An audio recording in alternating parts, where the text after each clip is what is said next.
from Prince George, or which I like to call the butthole of the North.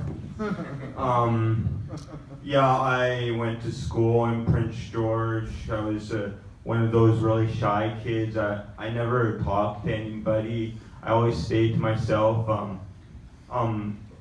As I went on, as I got older, the doctors diagnosed that as anxiety. Yeah, the thing with anxiety is you don't. You're really awkward to approach girls, but I got involved in a lot of dating apps, and so the thing about dating apps is you have to wait a long time to actually hear back from the girls. So I got involved in watching a lot of porn. And yeah, I know what you're thinking. I don't look like someone who watches porn, but yeah. Yeah, and with porn comes a lot of masturbating, or at least for me.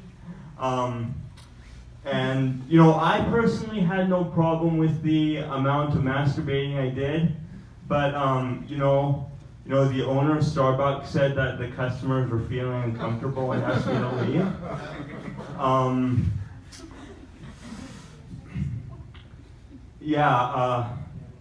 The other thing I don't like about dating is, your parents want to get involved. They want to meet the person that you're going to date. They want to pick your clothes out. My parents, they always took that to the next level. It wasn't so bad that they wanted to pick out my clothes, but they also wanted to pick out what size condom I was going to wear. It wouldn't have been so bad, but they always went with the small. School, it wasn't any better. I remember sex ed. Our class, we had to take this pledge.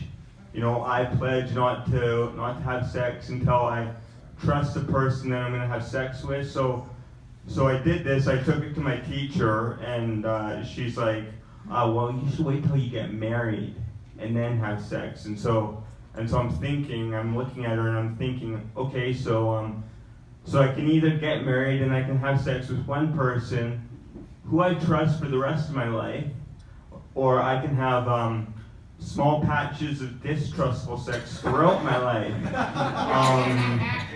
I don't know about you, but the second one sounds more appealing. Yeah, my parents, they were pretty crazy. Sometimes I would think that my mom thought the house was haunted every time I would move around downstairs, but really, the only thing that was haunted about my house is it was buried under the remnants of a well-adjusted family. I could probably give a seminar about how crazy my family was. So, you know that your family is crazy if your dad offers up his own urine to your brother in order for him to get a job. So most dads teach their son a good work ethic, so I guess my dad decided to go another way. And you know that your family is crazy when your mom threatens to stab your dad with the turkey carving knife on Thanksgiving. And fun little fact, if you're wondering who works on Thanksgiving, I can tell you for certain that the paramedics do. So, being relatively new to stand-up comedy, I did a lot of research, and one interesting fact that I found is that when Neil Armstrong went to the moon, he left 4 bags of poo behind. It's always funny because people, when they, look up in the sky and think what the astronauts were thinking as they stared off in the vastness of space, Well, we know what Neil Armstrong was thinking. Where can I wipe? You know, I always wondered what they meant when they said, Houston, I have a problem. I guess that problem was not enough toilet paper. Yeah, I have a lot of poo references. I don't know. So this other fact that I found that was really funny was that the Caribbeans, they have this animal called the parrotfish, and basically what this animal does is it poos out, and that's supposed to lead to small islands and beaches.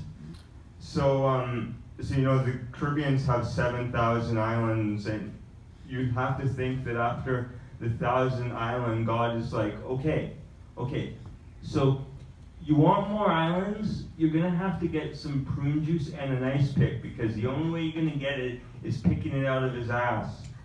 Thank you.